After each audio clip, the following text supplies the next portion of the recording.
tingnan nyo yung mga kulay orange na tilapia na yan, oh. Nakikiagaw din sa labas ng lambat yan. Yan, nakikiagaw din.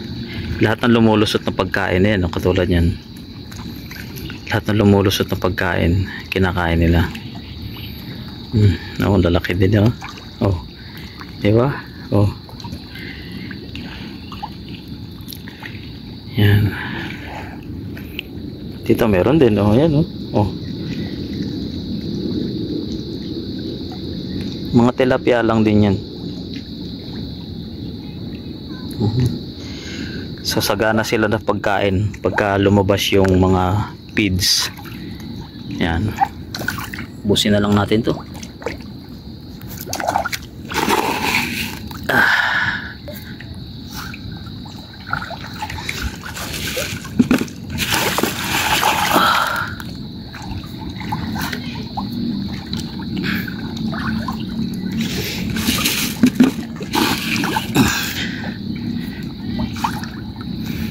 Yan, mamaya doon naman yung mga pinalambot na feeds, pinalambot na feeds na, tsaka doon dito may natira pa doon, so ubusin na natin to para sa kanila. Yan,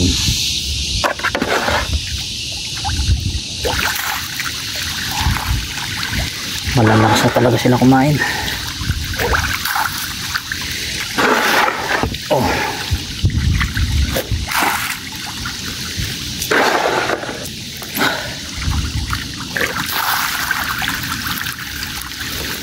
yan, hintayin lang natin maubos tago yun. Bigyan ng putoka.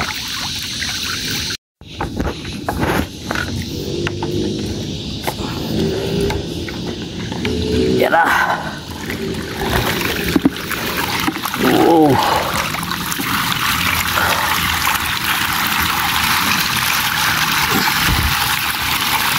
Allah, doon kayo.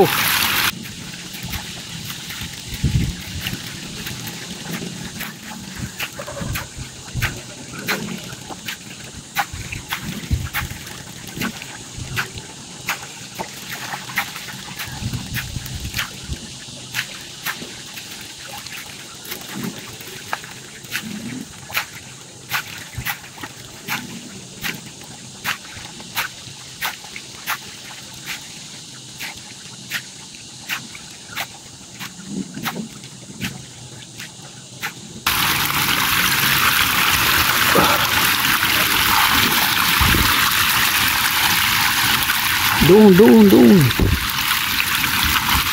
Maglalapitan na kagad sila sa akin, eh.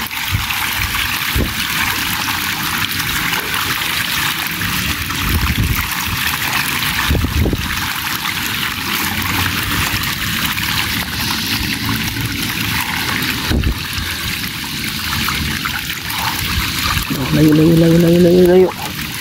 Baka makatalo na kayo. Yan.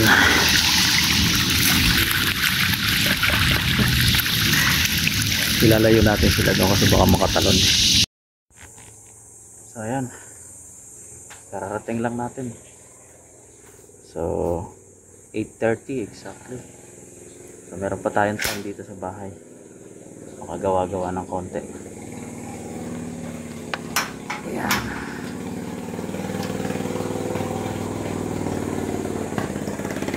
mamaya na uling hapon.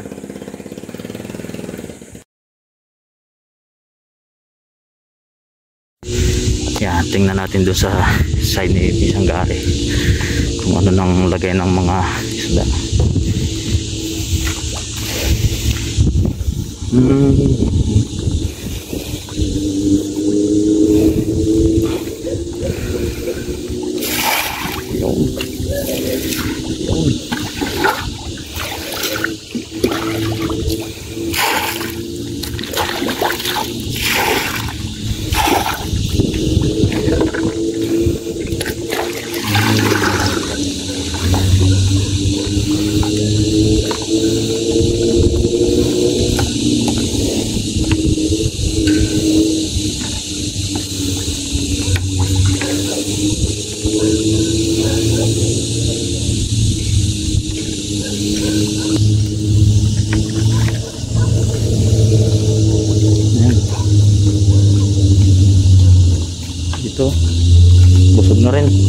hapon na lang ulit.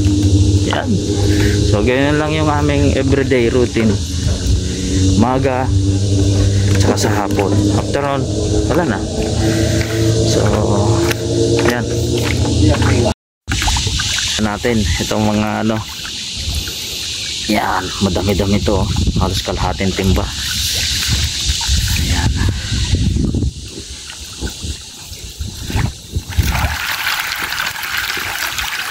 Kalat natin.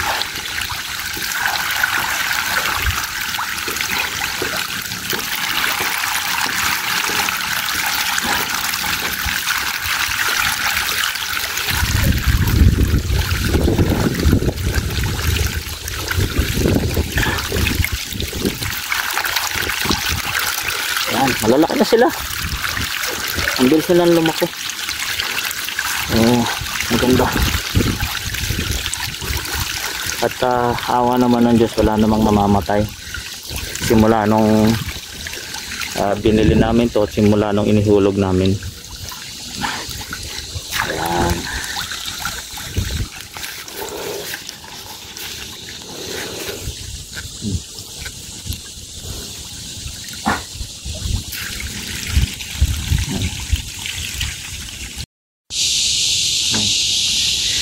Kaya kami nakaganito. Mainit yung reflect ng araw doon sa tubig, masakit sa balat. Kaya protection din pagka wala nito, masakit sa mukha. Yan, ipapakain.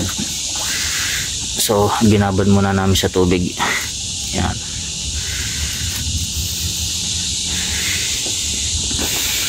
Yan, babad namin sa tubig para may ipakain doon sa maliliit. Doon, yun, nagwawala na sila doon, saka doon, para mas madali na nilang makain yung malambot na feeds.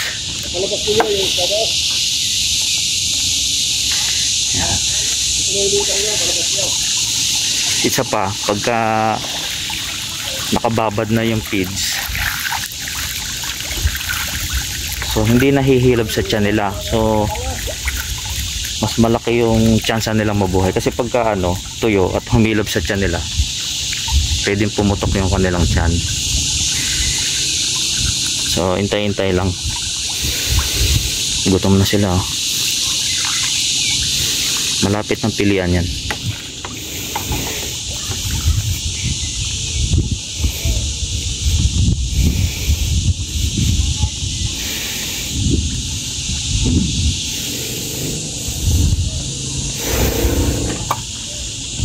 Anong oras na?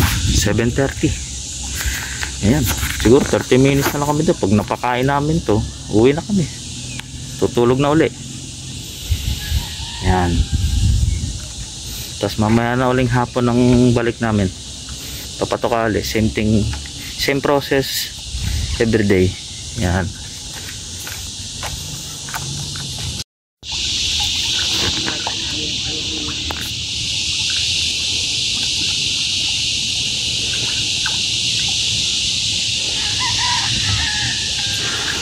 So ito, inuuti-uti lang namin pa, kasi naghahanap kami ng kasabay niyan para pag hinarvest, sabay-sabay yung laki nila, halos pare-parehas.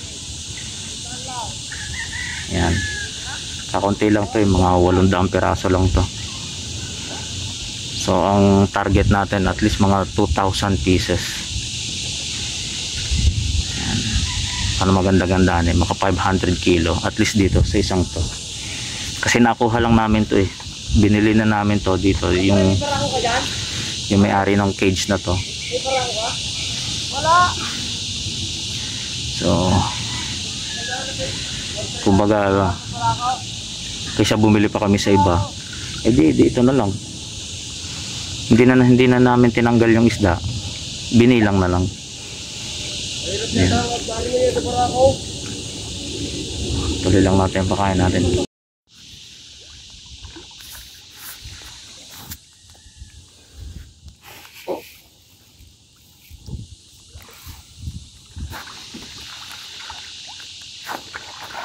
Ito medyo kainaman pa yung laki niyan So dadagdagan pa natin yan.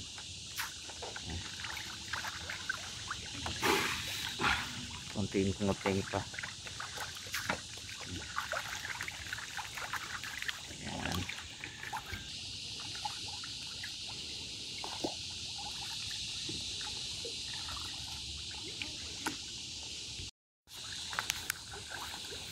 Natitira pa natin ano, ito mas yung malalaki. So malakas-lakas na rin sa kumain na yan. Ayan. Ayan. Good morning. Ayan.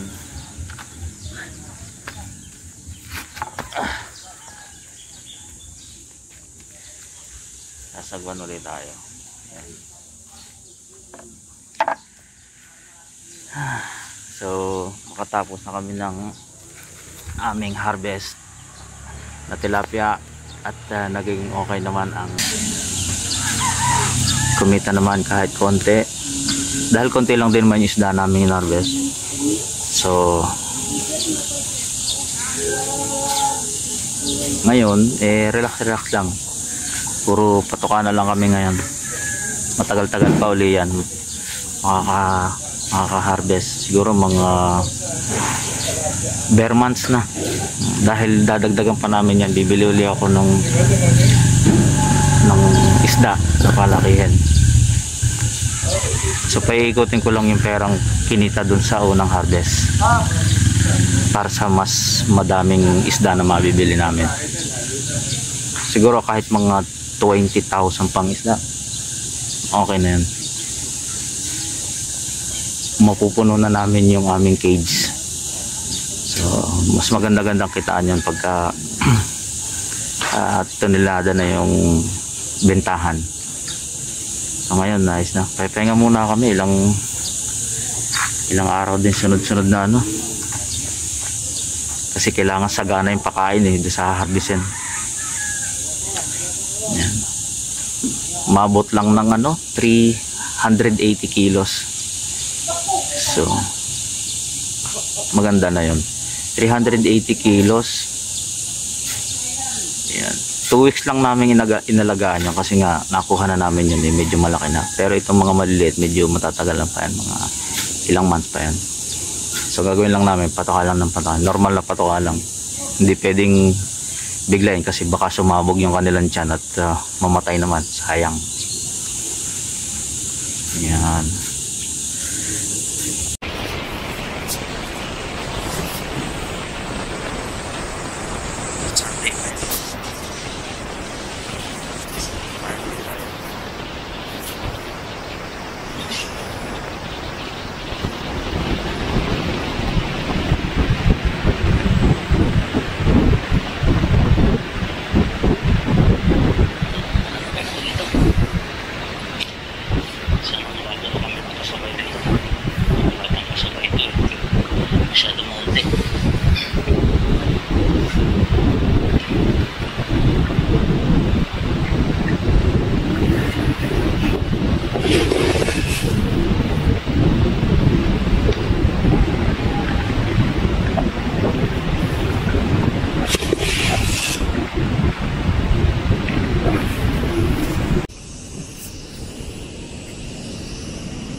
Ayan, busog na yung mga isda na to. Ang susunod natin patutukayin ay itong maliliit. Ayan o. Alam na nila na magpapatuka tayo o. Ayan.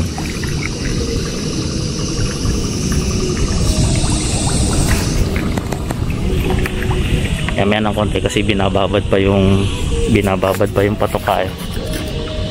Yan. Mas maganda pala pag binababad yung patuka para mabilis nila makain. Ito may mga konting isda dito. Kasi hindi sanay kumain ng feeds.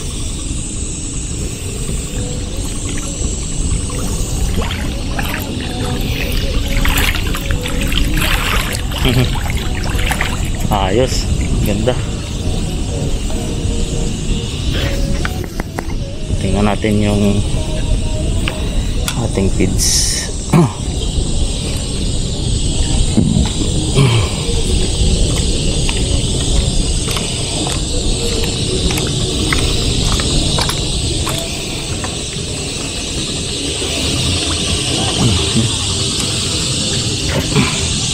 Yan.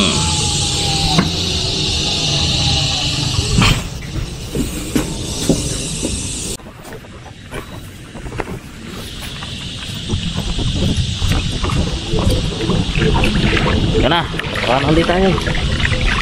Yes, paano tayo?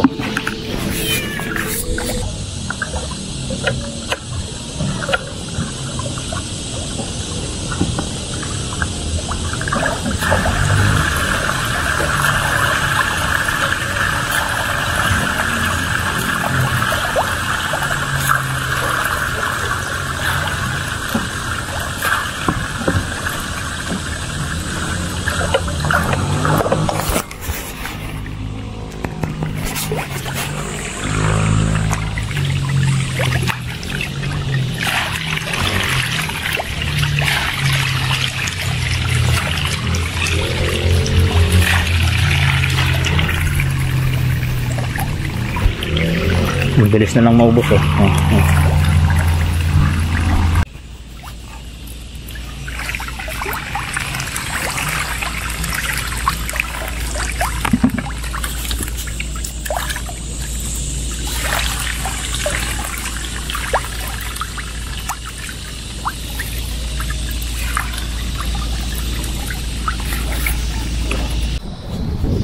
So ayan, dito na naman tayo.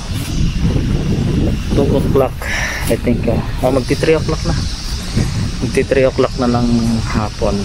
At napakainit. Yung araw oh. Ayan, araw oh. So sinecheck ni Gary kung pwede nang pilian. So in 2 weeks pipilian na. Pwede na daw. Hahanapin ng babae at lalaki. Yan. Siyempre pagka babae breeder yon, so pambenta na yon. So lahat na may iwan na lalaki, yun namang ang palalakihin. So ganun yung sistema. Iba yung presyo ng babae, iba yung presyo ng palakihin. Yan. So yan, ganda. Ayan, pwede na siguro ang pakainin ito. Malambot na yung pinalalambot natin na pagkain nila. Ayan, pwede na yan. Ayan, nawawa natin ang kanilang pagkain. Pagkain. Ayan, pwede na ito. Pwede na yung mga